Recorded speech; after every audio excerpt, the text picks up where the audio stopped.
It's bigger than you think. Take it to the bank.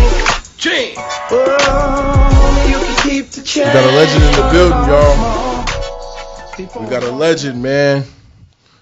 I don't even know how to, do the intro because, brother got a lot of things, saying up under his belt. A lot of legendary hits, worked with a lot of, great artists, dead and alive. We got Westcoast Stone. Show, man. I appreciate you coming through, brother. Oh, it's all good, man. It's love. It was organic. It was genuine. He was a real one. I respect brothers like that, fuck with a motherfucker the long way, man. And there ain't no BS involved. It's strictly, I want to support, I want to be involved with whatever the culture got going on that, Yeah. That's why I think a lot that we missing within our communities, within the United States, not just Seattle, Cali, or whatever. It's just the organic support of each other. Right. You know what I'm saying? Yeah. Yeah, because it's hard for a legend to reach back down and say, man, I'm going to see who I can help up. Yeah, exactly. Yeah, exactly. It'd be hard because people be busy. So, sometimes it'd be, I think the intentions might be there, but motherfuckers got shit going on. Yeah, amen. Trying to stay busy, man. And sometimes it just be a motherfucker just like, man, I got a whole lot of other things going on where I can't even pay attention to certain things at the moment because it's just my schedule won't allow. So it goes either way. Right. But we got Westcoast Stone, man. Yeah, man. Let everybody know your social media, everything you got going on, so we can start off like that so they can follow you, they can like, they can subscribe, or they can, go and reach you wherever they need to reach you. Yeah, man. Subscribe. Westcoast Stone, YouTube, Westcoast Stone, Instagram, Facebook. Everywhere, just put in Westcoast Stone. You can find it. All the links. Yes, sir. Google it. You know what I'm saying? I see you got the LA hat on, man. So you originally from Cali? Yeah, I'm really from Cali. So can we go back to the origins, man? Let's see how it all got started. For sure. So I was born and raised in Watts. Shout out Watts. Shout out Watts. 103rd in Wilmington. Yes, sir. Born and raised there. So, you know what I'm saying? And then I came up here to Seattle, man, and it's like the second home, man, up here, man. Yeah. I love Seattle, man. It's a great place to get away. Yeah. I like LA too, but a lot of people was moving from LA just to get a better, you know what I'm saying? When you get kids and you want to raise them in a different, because it get bad down there, man. You know what I'm saying? They all gas no brakes in Cali. Yeah. It's rough, man. It's rough. So I love Seattle, man. It's my second home, man, and I love up here, man. A lot of people been showing me a lot of love from up here, so it's cool. That's what's up. What was it like growing up in Cali? Just, the essence, though. Was it, music infested? Was it something that you had to go seek out? Or were, grandma, auntie, mom and dad, uncles, they was playing jazz, R&B, soul, early hip-hop, in the living room, and you just took a liking to it? Well, man, I've been playing music since I was 6 years old. Oh, okay. My mom was a minister. She traveled all around the world. I played with her, and I was born and raised from church, the organs and the drums. Yeah. My pops, he played guitar for gospel groups all around the world. Oh, so you had a small, musical family. Musical family. So everything was music, you know what I mean? Yeah. It's kind of like Jackson 10s. Yeah.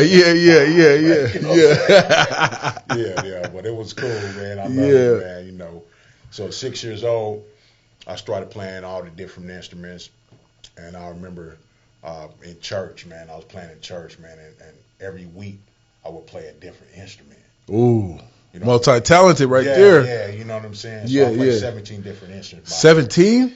Yeah. I didn't even know there was 17 instruments. I knew it was the saxophone, the harmonica, you got a different ones, different things. You got the piano, you got the organ, and you got the bass, you got the lead, you got other string instruments. Oh, okay, stuff, for sure. So I learned how to play those at 6 years old. Oh, wow. So was it? Can we say quite honestly that church and just, and being inspired by your mother and your father and just everything around you is what led you up to who you are today? Yeah, man. Yeah, definitely, man. My upbringing, around the music definitely gave me a boost. And into liking the music. I mean, when I was born, I already liked music. Yeah. But me putting it together and putting it all together, you know, into the talent. Yeah. Doing it. I think like when I got older, Uh-huh. about 13. Yeah. I was like, wait a minute, I am dope. Yeah, You know what I'm yeah. saying? When you start Like, realizing your own capabilities. Yeah, For sure. Yeah. For sure. Was okay, so how was that growing up in LA, being that it's heavily gang cultured, how were you able to take the time to work on the music and still not be influenced by what's going on outside? Because sometimes it's like a cat that's real good in basketball, but the gangs is still at him and he got to choose one. Or he can do both, but then sometimes that be the reason why you don't really go to the NBA. Yeah. You know what I'm saying? Yeah. But with music, you can kind of merge the two. Right. But just how is that being heavily influenced with just not even gangs, just with, you know what I'm saying, there's just the heavy culture and still trying to focus on, hold on, man, I have a talent. I gotta push my talent. I gotta push and work on this craft. Yeah, well, you know what I'm saying? The thing is, it was a lot of people that's gang banging, but they were into the music. So you surround yourself with both. Yeah. You know what I mean? Yeah. Because you know, it was Yeah. people still gang banging and still people doing music, Yep. and so No. you just had both worlds, and you just stick to it. I mean, like Ice Cube, you got Eazy-E, you got, you know, Legends. The legends, Yeah, and Too yeah, Short, yeah. man. All the people that I done grew up with and doing music for, they were still in the gangs, but they was also doing. Yeah, they was able to At the compartmentalize. studio in the garage. The homies, come on. Yeah, You come know, on over. You real know talk. Yep. You know, so Yep. it kept the movement going. Yeah, that's beautiful, man, because, you know, a lot of times, you know, people get distracted by shit going on outside the house or, you know, other things, and then they don't get to hone their craft or work on, you know what I'm saying, what is really their talent. Yeah. And that's why I think that, you know, a lot of, especially in the black community, you know what I'm saying, a lot of our, you know, our full potential is suppressed. Right. Because people peer pressure and, you know, chasing the broad and, you know, I got to get this fast dollar. And, you know, the homies is telling me we got to do this, but then I really want to do that. Right. You know what I'm saying? So, you know, a lot of that in the black community is something that, you know, is unique to, you know, the ones that did make it out or still can, you know, deal with the homies or deal with the women or deal with whatever money, you know, situation they was in and still push, you know, their craft or their hobby or, you know what I'm saying, their talent or athletic ability. Who were some of the young, like, connections that you made, like, when you were young growing up in LA and Cali? Like, was it like childhood friends that did you start rapping first? Did you make beats first, or how did that work? How did you get started? Well, you know, first I had an R&B group. I had an R&B group. We used to sing. Oh, okay. We thought we was Jodeci. Forever, my lady. Thought we was Jodeci in 112, man. You know what I'm saying? I had the vest on without the Don't tell shirt. me you was Peaches and Cream. Man, Peaches man. and Cream. You know what I'm saying? With the little part going around like that. Yeah. So, you know, we had that. That was going, man. I had the R&B, and I just felt like, you know, like, I want to take it to another level. With me, I could do everything. And I started figuring it out, like, oh, wait a minute, you do this, you do that. Okay, well, let's do everything. You know, For sure. Something gonna work. Something gonna work. Something gonna work for sure, man. So, you know. Yeah, for so sure. that was that R&B vibe, you know, the 90s, you know. Early 90s? The early 90s, man. Early 90s, LA, Watts. Who is the first rapper or the first group that you work with that got you out of the comfort zone of being R&B and going more towards the rap game, or what I want to say, early hip hop? Okay, it was Lil Half Dead. Lil Half Dead. Shout out Lil Half Dead. I heard of Lil Half Dead. Yeah. Shout out Lil Half Dead. 12 Quick to Mac, 12 Pack of Doja. And then that point, that's when I really seen how the record labels work. Because I remember Quick to Mac and Half Dead, that first deal, I remember we was up at the studio at Priority Records, and no, it was Def Jam. Jeff Jam. These two guys come in with briefcases, and they come in, man. We in there sitting down, man. We blow, right? Yeah. They come in with these briefcases, man. Like both of the white guys, they put briefcases down on the table, yeah. Flip them open and pull out this paperwork, right? And they got the signing their name on it. And the guys close the briefcase, locks them up, starts to go outside to walk out.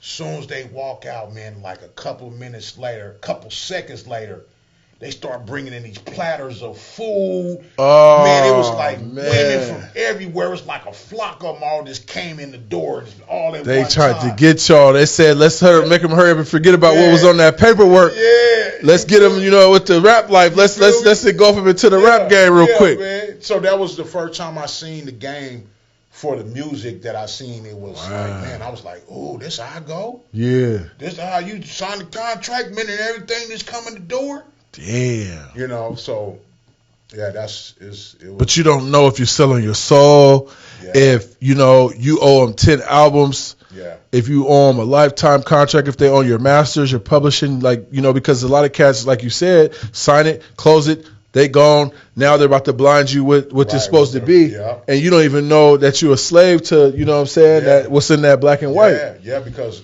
after they did that, man, and that's what I kind of tripped. I was like, dang, after they signed that contract, man, all this food came through with the chefs and the women. It was like flocks of them. They would send them in there. It was like on cue or something. Man, it was crazy, man. That's wild, man. Yeah, it's crazy, man. That's the first time I ever seen something like that. And that's what, early 90s? The early 90s, man.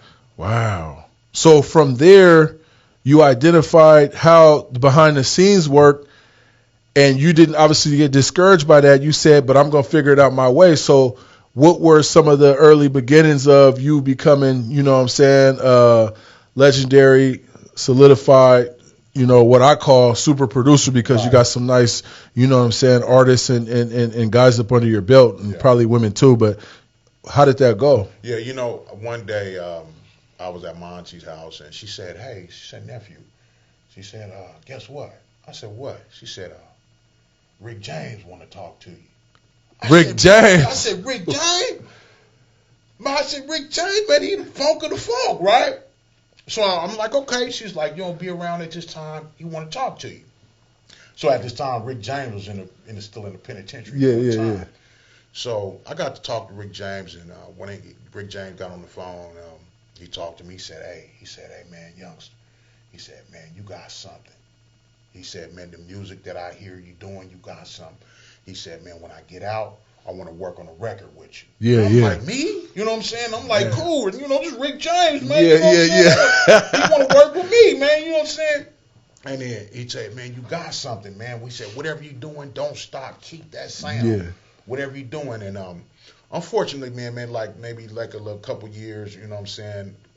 He had got out or whatever. He had passed away. Yeah. But rest in peace. Rest in peace with James. I always keep that in my head that there's memories for me that I got to talk to the man. Yeah. And that he liked my music. Yeah. For somebody at his his stature. Level, Yeah. For sure. To say, man, I got something. And I was young. I was still I was about like 16, 17, something like that. And I was still. Trying to get in the music game, trying to get my niche in it. You know what I'm saying? Going around messing with Snoop. Yeah. Snoop used to come over. We used to hang out. You know what I'm saying? And when the time he was coming to hang out, you know what I'm saying? I was just like, man, I want to get into some music. But at the time, it wasn't really serious. It's kind of like, oh, he doing beats, doing beats. And a lot of times I was doing most of the beats, wasn't getting credit for it, though. Oh. They was putting somebody else's stamp on it. Yeah. So let's stop right there. So how was your relationship and the vibe and recording and just making beats with the early Snoop Dogg? How was that? Like, was it, I'm going to let you explain it, but I just want to know, how was that whole, process? Yeah, well, you know what? With that, I tell everybody this. That those days were when we was hungry. Because you can hear it in the music. The music that you hear now, you got a lot of money, you ain't as hungry. And then you can tell into the music. Yeah. So back then, you can hear the music, you could tell, man, they was hungry. They was, we was all trying to get it. Yeah. You know what I'm saying? We was all trying to make it happen, and man, we didn't care how, we just needed to feed our family. Yeah. But as time went by, now people got money, you could tell in their music that it kind of get lazy. Yeah. So it's What was your early or beginning, or no, I want to say, what was the first record that really, that you broke, that really opened up the door, where you felt that this record kicked in the door, they know who I am, they can't, I'm here. Right. You know what I'm saying? Yeah. So when I did the track for Nipsey Hussle You know, and it's crazy because Nipsey used to come to the studio and be playing the beats, man. And he said he'd pull up a chair like this close to you. He said, man, go through all them beats, man. Let me just write. And I just be going through all my beats. Yeah. Rest in peace, Nip, too, man. Rest in peace, Nip, man. Yeah. He'd just be writing, man, and writing to the beats. And he'd just be like, man, I want to do something with you, man. Like, dude, you're dope. All your beats are dope. Every beat that you played is dope. Yeah. And then he said, you know, there's not too many producers that play beats after beats and all of them just popping. You know what I mean? So, you know what I'm saying? I had a good blessing, man, with the talent, man, for people to like it. And hear it more, man. You know what I'm saying? So, really, that's, you know, I came out, did my own.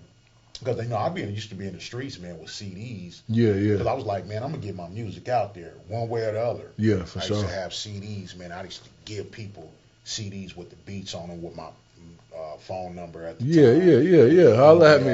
Yeah. Holla at me, man. And that's how I got a lot of my music around because I was out there giving out CDs like, man, check out my beats. Yeah. Man. You know what I'm saying? That guerrilla marketing. Yeah, man. Yeah. You know for sure. And, for sure. Yeah. So I'm going to rewind it just a little bit. Okay. Where do you consider your style super West Coast, or how did you craft your scale? Because if you got a history of playing 17 instruments and then you got the flavor of being in L.A. and just, you know what I'm saying, that vibe, how did you comprise your style to where people can say that's West Coast Stone? Well, you know what? I'm going to tell you where I got West Coast Stone from first. Yeah, I want to hear I that. used to break dance. Oh, okay. Pop lock, man. Yeah. I used to break dance, right? And I used to spin, you know how you do the head spin? Yeah. I used to do it on the gravel without the... Oh. I used to do it on the gravel without the cardboard. Yeah. And they say, man, you stone. You stone cold. Stone cold. You know what I'm saying? You doing a head spin on the concrete, man. They would say, so... They said he's for real. Yeah, so I took that, man, and put West Coast Stone together. And with the music, I felt it was because I wouldn't say it was West Coast, it was funk. Because at the time, I was also messing with George Clinton and stuff like that. With the older, they was in my life teaching me the game. Yeah. So I wouldn't say people think funk is West Coast, but it's not really like that. Yeah. Funk is funk. West Coast is West Coast. Yeah. So what I did, I put my name together and from the breakdancing. It's not from the music. It's from the pop lock. Yeah. And But you roll with it and let it stick. I roll with it. Yeah. And then I was already putting the funk with the West Coast. Yeah. And I just mixed it all in one. You know what I'm saying? To be my own person. Hey, so that's classic right there. Working with George Clinton. Yeah. And the Funkadelics? The Funkadelics. Funkadelics, man. I remember that when I was little, you know, my aunties, uncles, you know, mom, dad, everybody, grandma and grandpa. How was that? Because them is some memories and them is some just moments I feel that, you know, that's crazy, man. Yeah, man, you know, and so we was in the studio one time and I had a song. We was in the studio and me and Uncle George, man, and it was another one. I forgot the girl's name, but from the Funkadelics, and man, we did a song together called Flirt. Oh. You know, and we ended up doing the song, man. We was in the studio for all night, man, just chilling, and we was just kicked back, and we made a song, man, and it came out dope. And that's the first time that I ever came out with someone like that. Yeah, from that genre of music. Yeah. And they liked George my Clinton stuff, was, so I was like, man, I got something, man. Like, you know, they ain't messing with me for nothing. Yeah, for real. It's got to be something they hear because they're not going to just hear it and just let you. Yeah. You know, it's hard for them to stamp you, man. Yeah. So was that how you got in with Bootsy Collins? Yeah. So with Bootsy, I did a song with Cocaine. Oh yeah, shout out Cocaine. I produced a song called 40 Below. Oh, 40 Below? Yeah, 40 Below. And Boosie heard and he said, man, who produced that? And Cocaine was like, you know, my guy Stone, you know, he produced that record. And so Boosie reached out to me like, hey, man, I'm trying to funk with you, man. You know what I'm saying? So I've been, me and Boosie been funking for some years now, man. But, You know, Boosie Collins, man. it's all a domino effect, man. Yeah, it's all who yeah. you work with and Networking and just being connected to the right people. yeah, exactly. Yeah. It ain't what you know, it's who you know. How do you look at, not looking back then and now, just the genuine relationships and, just networking with, individuals from different genres of music? You feel that's a blessing to be able to have that opportunity? Man, it's a blessing, man. Some of my favorite artists that I'm going to tell you this. When I was getting in the music business, I would say, man, I'm going to work with Snoop. I'm going to work with George. I'm going to work with Dada Scarface. I'm going to work with, and I spoke it into existence. Wow. You see what I'm saying? Manifested and it. All came and manifested. Mm-hmm. And everyone that I always said that I want to work with, it happened. Yeah. So everybody on my bucket list that I want to have some music with, I now have it. Yeah. What was your number one hit record to today that you felt that you actually work with this artist, you produced the beat, and that's the biggest song to date that you've did?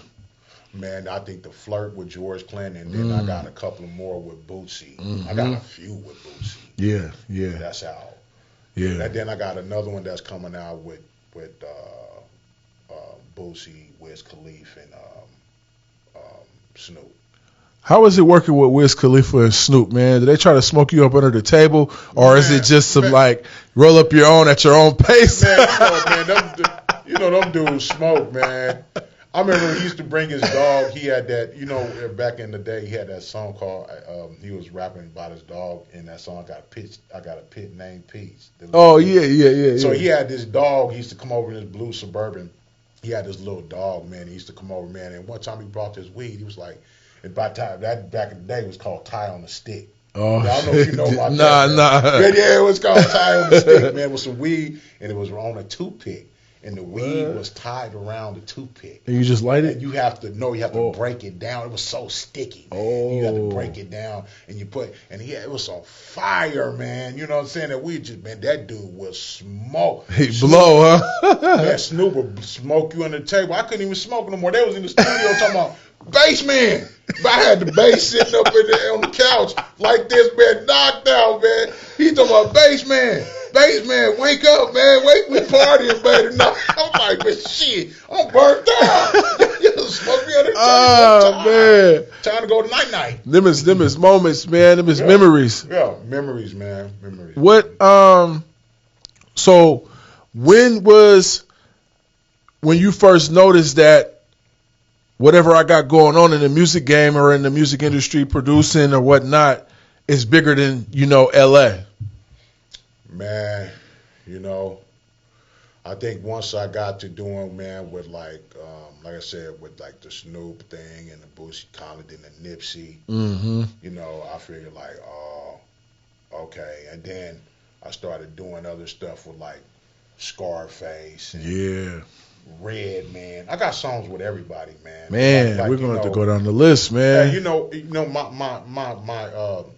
My thing I say every time I do music called I go bang, right? You might have seen that. Yeah.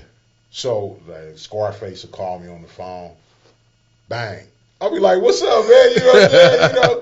But the biggest thing of that doing music, got this thing, man. The legend was the biggest thing for me, bigger than the LA thing. You know what I'm saying? It just made me feel like that they were telling me that, that I needed to keep going what I was doing, and I felt like the success was bigger than what I had to go dig out more. Yeah. You know what I'm saying? To see, to fulfill that dream. Yeah. You know what I'm saying?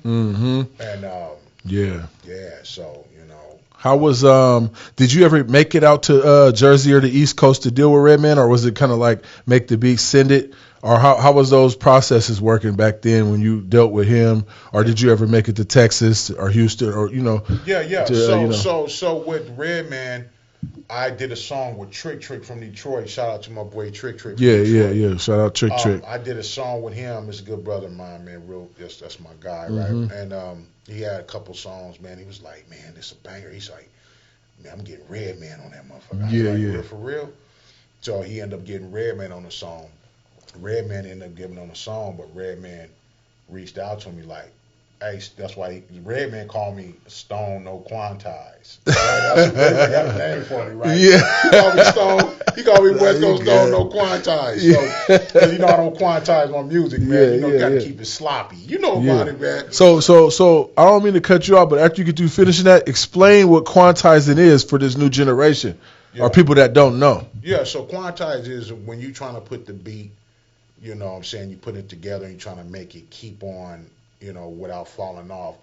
But the real way is to sometimes don't let it just go, let it flow. You know what I'm saying? Let it flow. Don't quantize it to make it square. Okay. You know what I'm saying? Okay. We try to make it like this. Yeah. Make it oval, make it round. Yeah. Sometimes it sounds good slow. Yeah. Oh, okay. You know what I'm saying? Okay. So Wow. I never knew that. I didn't know about that. yeah. Techniques of a producer. Yeah, and this is what, you know, people need to know because sometimes you don't get the behind the scenes on producers. You hear about the rapper, the person on the track, and you don't know this sound or this classic wouldn't even got brought to life without the producer. Yeah. You know? And I learned that from, you know, listening to the older music and hearing the ear, and I'm like, wait a minute, that clap sound off.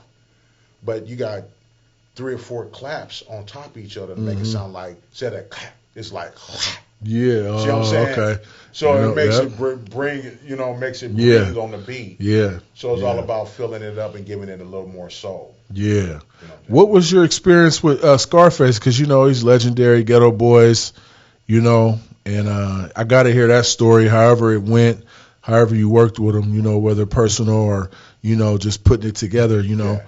How was that? Yeah, so we all on Instagram, you know, social media is a good thing. Yeah. Because people that you couldn't reach out to, you can now reach out to. Yeah, right Back there. then it was hard. Yeah. So on social media, some years ago, you know, he hit me up one time. He said, hey, man, he said, I want to get a beat from you for, what's the guy, the tall guy that's from Houston? Slim Thug? Slim Thug. Yeah. He said, man, I want to get a beat from you, man, for Slim Thug. He said, me and Slim Thug want to get on the beat you got, man. You know what I'm saying? It was a reggae beat that I did. Oh, okay.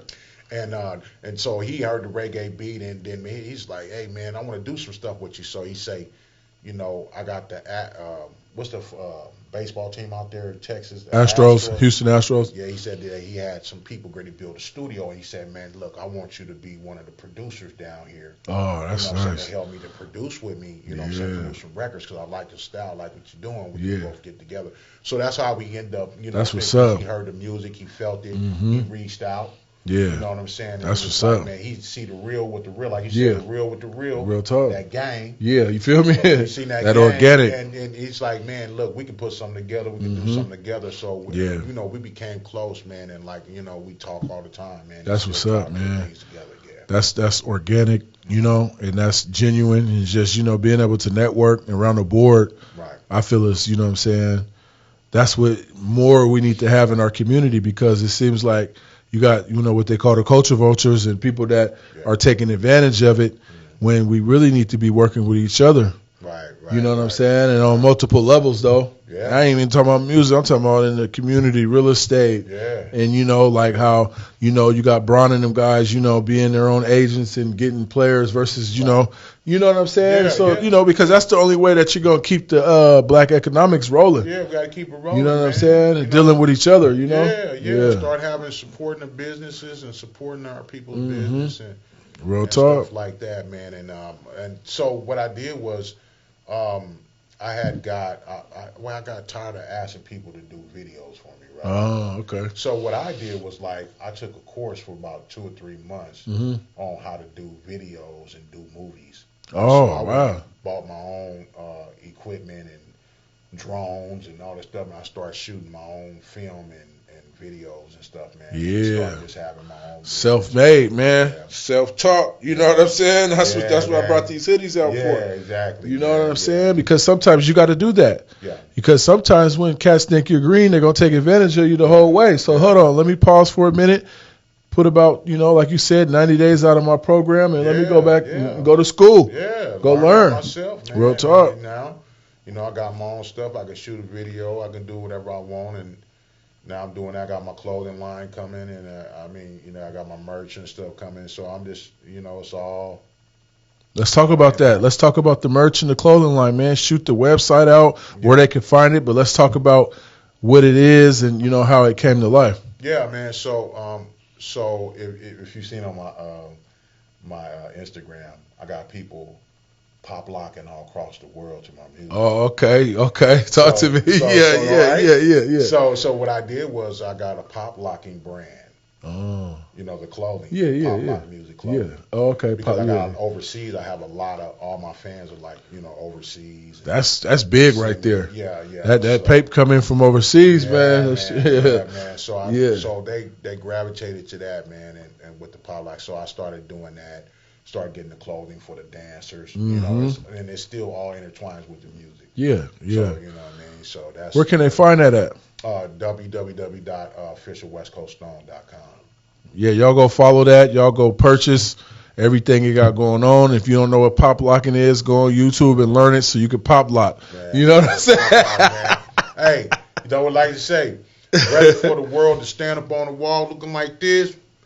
And then the world dancing. Yeah. Makes you happy, man. Yeah, real talk. The world is more happier dancing and having fun, man. Where's those days at? You know what I'm saying? Man. You know the Mac Dre's and I didn't get down. You used to dance, man. And we used to get down, but now it's music, everybody like, they slide, man. Sometime, baby. You know they, what I'm saying? No smiling, man, and getting a little boogie on right fast. It's their own demon time. It's unfortunate. We need to bring that back. They feel that it ain't a hit song if they ain't talking about killing 10 people in a 16. Yeah, music's supposed to be fun, man. Yeah, facts. If you're not having fun doing the music, what are you doing it for? Yeah. You know what I'm saying? What was your most funnest or interesting or, in that nature of fun and just, enthusiastic and just live time? What was the best feature or collaboration you did with somebody, like, the funnest artist I had was Sugar Free.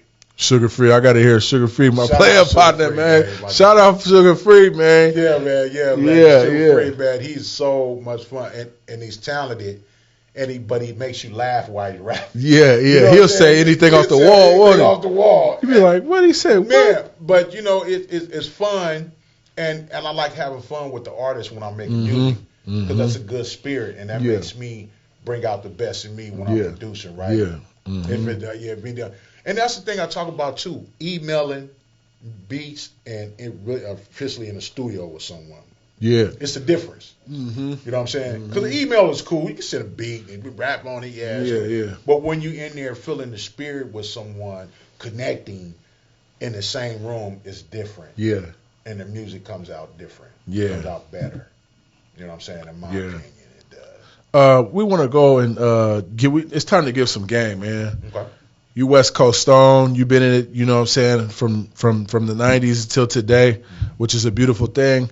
So we want to educate the youth and bless them with some game, man. What would you tell a young up-and-coming producer, on which way to go and how to go about, with your experience and your knowledge and your wisdom, how to get in this, or is it worth getting in this game? Okay, yeah, it's definitely worth getting in the game. Independent is the role. And most important is to have your publishing, your writers, and your stuff so you can collect your royalties and your money. Make sure you do that. Because when you put a song out and it goes somewhere and then somebody done got you for your money and you mad, you can't be mad at nobody but yourself. Yeah. Because you have to look out for number one, which is you. So you have to make sure your music is copywritten. You got to make sure your whatever you're doing that is business. Yeah. And that you have your stuff in order before you release your music to anyone. Because if you release your music to anyone and you don't have it published today, then you're basically giving it to somebody to take. Yeah. So you can't really, in a sense, get mad. You got jacked or robbed. Yeah. It was your ignorance or not knowing the business side of the game. Yeah, because that's important. That's what's going to feed your family. If you got a family, got kids, when you pass away from this world, then they eat off of that. And so you want to make sure that you leave something, behind for them, your legacy, for them to continue to eat off of. Yeah, that's some good game, some wisdom, because a lot of people are jumping in to the music just because it's a new fad, but not really knowing that, And fast money. Fast money. Not knowing that there's a business side to this. There's process, there's paperwork, there's a lot of things that you have to understand before you just jump off into the deep end and you don't know how to swim. Yeah. Because the fast money looks good at the time, but then when that money's gone about 20 or 30 years from now, then what you do? Facts. You know what I mean? You got something to show for it. You got any cash, get into some stocks, put your money, invest your money. Yeah. When you get the money, you getting a little bit of paper. For you people that's getting a little bit of paper, invest your money into something where it's going to get your money back and take care of you forever. Talk to me. You know what I mean? Some residual income or something. Yeah. What's your definition of game, Westcoast Stone, man? Man, definition of game. Man, it's me, man. You looking at it right now. No, man, definition of game, man, is to me, man, is to taking in all the knowledge and wisdom from people and putting it all in one ball and keep it. You never can get too much information. There's always information out there for everything. And keep gathering in and keep taking it in and putting the data, man, here, man, and using it and just, keep going. That's the definition of game. Don't stop. Don't stop, man. Always remain a student. Because some people think they know it all, know too much, but then you look at how they living and what they doing, it's like your results, Yeah. How you know it all, and the results that you getting ain't really nothing that nobody wants to mimic or follow behind. Yeah. So they can be able to say, I got that game or I got that knowledge or that wisdom from this man or woman to create my empire or to start my route or to start my business or to go to this college or to start this, entrepreneur journey. So, I just, me and people that know it all really don't get along, man. Yeah, but you know what? It's a lot to learn in the world. It's a lot to learn every day as you live. Every day as you live until you pass away, there's always something to learn. Yeah. Every day is game. Yeah, every day is game. Every day is game. And that's why 365 is, merged with the word game because every day and every way. 365 days. 365 days, man. Game, man. Every day you wake up, you learn something new. I'm trying to tell you. Keep your eyes open and open to, be open to things, new things, and new ideas. Yeah. Let's fast forward now, man. So we leaving L.A., man. We on our way up I-5 North, man, and we headed to Seattle. We headed to Washington, man. Right. We trying to figure out, did you end up here because you just needed to get away from Cali? Did you have an opportunity? Did you say, I got about 10, 15 artists that want my sound that I can, help and make something happen. So, I'm going to solidify what I got going up here, man, and really lock this West Coast in. Right. How did you end up, up that I-5, man, and up in, Seattle, Washington, man? Let's talk about it, man. So I met this, I was seeing this girl. She was coming down from Seattle to L.A. She was a good friend of mine. Yeah, right? yeah. She said, I said, hey, where you from? We talking. And she was like, I'm from Seattle. And I was like, Seattle? And I was like, I ain't never been to Seattle. Yeah. She was like, man, it's cracking up there. But I remember my uncle and them back in the 80s. Yeah. Coming up here. Yeah, you already know. On the hilltop and doing their thing, right? Yeah, they was locked in. So So I'm like, they was like, yeah. Shout out Hilltop. I got some partners from Hilltop, man. I got some good ones from Hilltop. So, my partners. So they she's like, ride up here with me. I'm coming right back. She was like, you come out here with me, check it out. Yeah. We're going to drive back. I'm like, all right, cool. I ain't got nothing to do. I'll take a trip. So end up coming up here.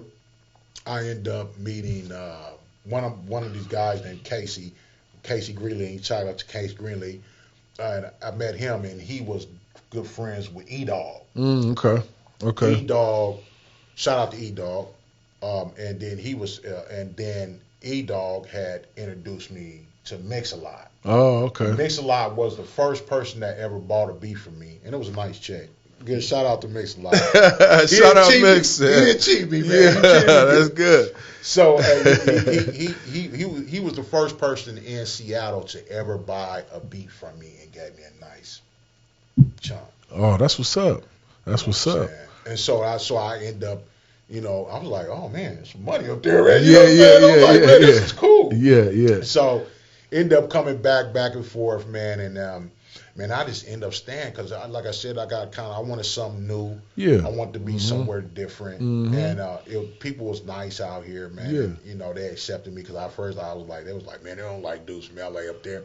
Well, I was Yeah, like, yeah. you know, Yeah, back yeah, in the yeah. day. But Yeah. I was just like, man, you know, how long I mind my own business. Yeah, yeah. All right. I'll Yeah. mind my own business. Yeah, real talk, You know, real so trying to talk. get some money. Uh-huh. So, Hell you know, yeah. so I ended up coming back and forth, man, and meeting some cats that's into the music, you know, like RC. I met him years ago. Shout out RC, man. You know what I'm saying? Shout out RC. You know, back in the day, we all that, you know, and met some good people up here, man, that was really talented and doing music and stuff like that, man. And there's some really good, talented people out here, man. And, how was the cultural shock? Because it's more diversified out here. I know, you know, growing up in L.A. and probably, you know what I'm saying, the parts of Watts and where you come from, you see more of your people all the time. Out here, you know, you see, you know, your people. You see Samoan, you see Asian, you see a little bit of Latino. You know, you see a whole gumbo mix of cultures. So how was that? Was that a shock to you, or was it like, oh, I like this? No, it wasn't a shock. I liked it.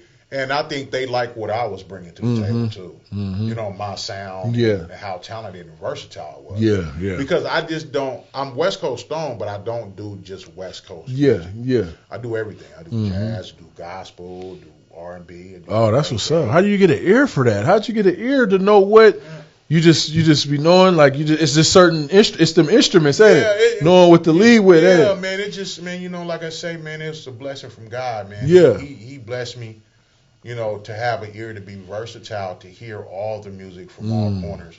So I think, you know what I'm saying, I just blessed, man. You know, just blessed. Did you get out here on foot, or did you start knocking at all the studio's doors or artists' emails or going to shows? Like, how did you become solidified as far as like where I need you guys to know what I got going on, because I got some music that you guys gonna like to get on? Man, so how did you go about that when you came out here though? Yeah, I was kicking down doors and knocking out COs. No, but like I said, I had CDs. Okay, so you still was on the guerrilla marketing. Because I was like, because back then they didn't have email and social media. Oh yeah. For sure. Like 2001. Yeah. So something like that, didn't have all that. So I was pressing them CDs up, burning them. Remember you could buy them little burnable CD burners, baby. Guaranteed. Bought some of those, man, and just made a gang of CDs and just passed them out like, hey, man, you know, and a lot of people just gravitated like, man, you got some slaps, man. Like, you know, and, you know, I met a lot of people out here doing that. And I remember people, like today, I see a person today, it was like, man, I remember I got your CD with the beats on. I still got it at home. I'm like, dang, dude. Like 20 years later? 50 years later. No, I didn't give you my age right now. But long time ago, but they still have my CD to this day. It was like, man, I got your CD at home with the beats on it, man. It was banging. Yeah.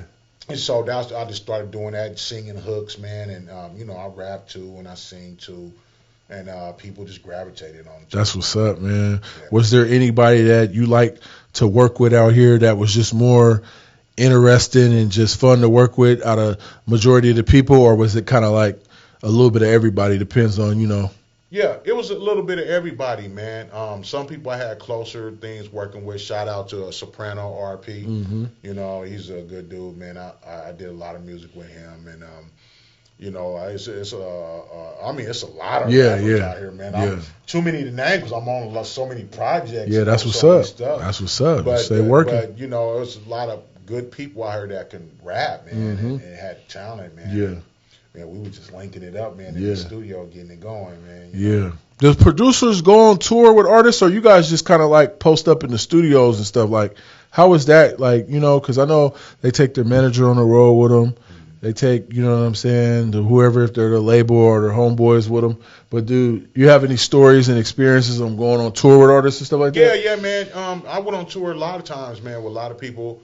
But I also, it was kind of hard because, you know, the artist is always kind of in the front and then kind of the producer's kind of so that would let me to kind of do being an artist too. Because I was like, man, I want to show these people how it's done too. I want to show them that. Because I'm multi-talented. You know what I'm saying? I want to show them I can get in.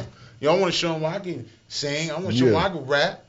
So I said, I just don't want to take this one seat. I want to take them all so I can push myself and be out there as an artist, be out there as a producer, be out there and I can move around with Yeah, it. for sure. See what I'm saying? For sure. Being versatile. Yeah. I seen on social media that you got some credits with 40. Oh yeah, man. Shout out E40, man. He just got his own he got his own street sign out there where he's from, man. Shout out E40, man. We got a couple jams together, man. We got one, man, it's called This Bitch Moving. And then man, we got a few of them, man. I can't even remember all. I had to name drop E40 because he pops that game for real. Yeah, for sure. And 40's a legend too, and he's just been in it for so long, and he's just always recreating himself and doing something new and different to where you can't tell that he been doing it since the 80s. Yeah, man. You can't even tell because he's he's a man of many hats. Yeah. You know what I'm saying? Yeah, man. We got a couple joints from E40, man, and Be Legit, Juice, Messy Mar, I mean, the Sneak. Man, the list goes on. The list goes on. I got so much music out there, man. What is some like jewels and game and knowledge that you would give, like, as a person, not gets to where I want to say the end of his career, but up there where you've been doing it for about 15 plus, and it's time to diversify your portfolio and start spreading your hustle, creating other streams of income, because you might not be able to live off the music forever. But it's time to take some of this bread from the music and start putting it in different buckets to where you can start manifesting different things. So give us some game about, the importance of, kind of like jumping out there, man, and taking a chance to advance on another level outside of music. Yeah. So music licensing. You know what I mean? A lot of producers are not even making records. Artists is not making a lot of records anymore. They're doing the music licensing, right? TV, commercials, all that. They're paying good. You get paid more than streams. But if you can get into music licensing your music out, that's where you can not make a record. That's why a lot of these rappers like Mix-a-Lot, right? He didn't have to know how to make another record if he don't want to. You know why? Because his music licensing is paying him till the day he died. One day, I'm going to tell you this. I was at Mix-a-Lot's house one day. I used to go up there. Cause I like to fish. Like the lake in Bad Lake. He literally Black Diamond. He had the lake back there. He said, come up here and go fishing. I said, I like fishing. He had a big old catfish back there, right? And one day, man, I was sitting at his table, and I heard the doorbell, ding, ding. He said, man, somebody at the door. He goes to the door. He got his box. And when he got this box, he opened it up, man, and he said, man, they done sent me another one, man. And I was like, what is he talking about? I ain't going to disclose the amount. But, I mean, this dude, man, had a big old fat check. Man, from License Music Publishing. Like, look, we were sitting there, and then it's probably about 20 minutes later. Ding dong. Who's that? Oh man, they sent me another one. Priority mail. Another check. Priority. Man, I said, man, if I don't get my licensing together. Oh, word. So you have it. There you have it. You got.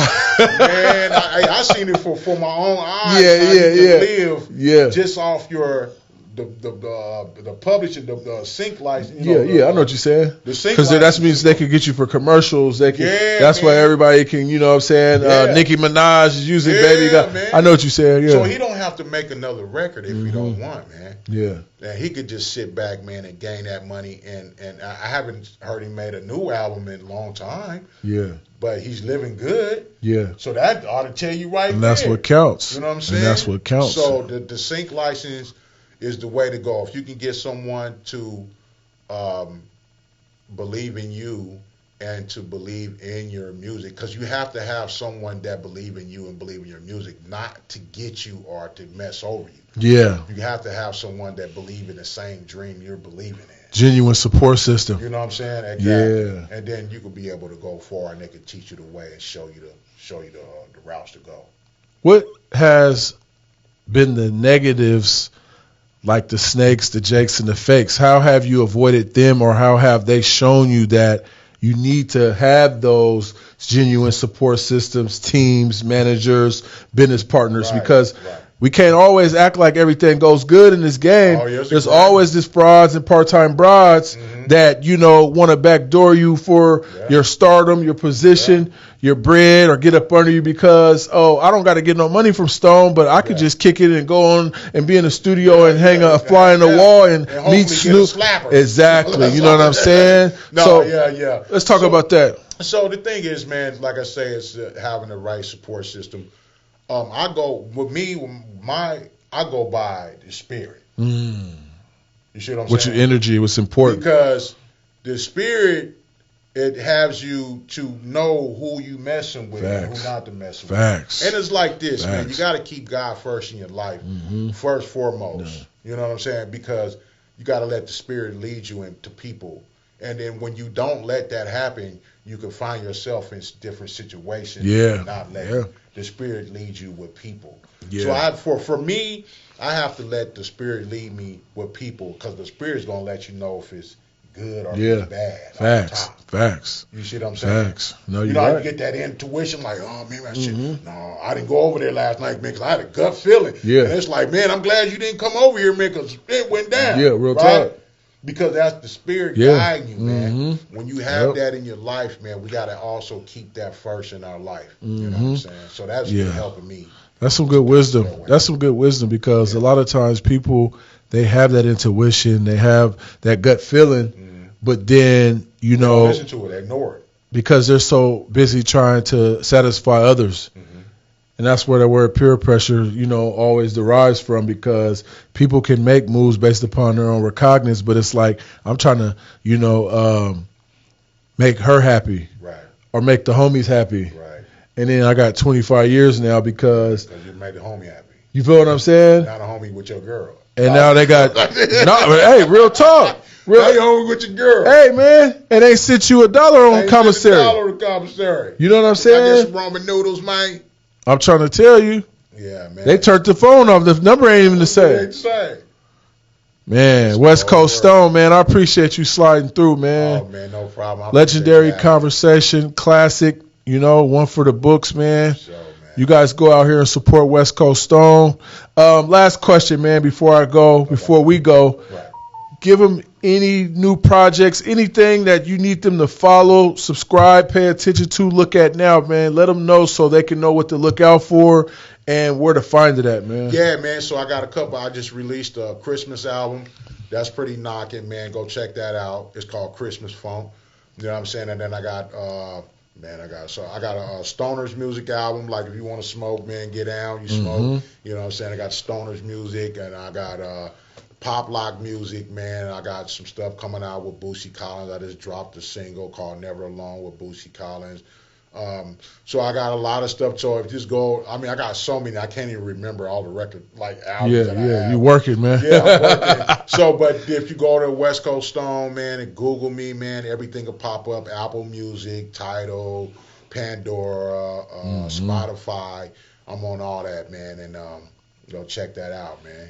West Coast Stone, man. Yeah, appreciate you, bro. So, man. It was you need love, some man. Bangers too. Come let me know. Oh man. Yeah, man. Definitely tap in for the banger, man. You know, you want to be involved with the likes of Snoop and like he said, Wiz Khalifa, Boosie Collins, and E40, and rest in peace, Nip, and you know all the legends, man, and all the greats and all the guys that put it down. You know what I'm saying, for this music game, man. Oh, you know another. I gotta tell you this before we go. Go ahead. We still I got on. another record with Short Chop. You remember Short Chop? Oh yeah, I remember Short Chop. Yeah, he's a man. I got a record. I got some records coming out with him. Boss Hogg, rest in peace, from Death Row. You know what I'm saying? CPO, and man, I got a couple records coming out, man. That I'm about to release. Man, like he said, Google the man, YouTube it, you know, and go find everything you can and go back to the archives so you can see how it all started too, you know, and then you'll get an up to date on, you know, how the sound is, what it is, and you know how, you know, the movement, man, and what he's pushing. So, you know, yeah, man, we out, man. Game 365, man. It's bigger than you think. Take it to the bank. Oh, you can keep the change. Started off small. Before I walk, I had to crawl. Soaked up game from the G's and took it up on myself to get this cheese.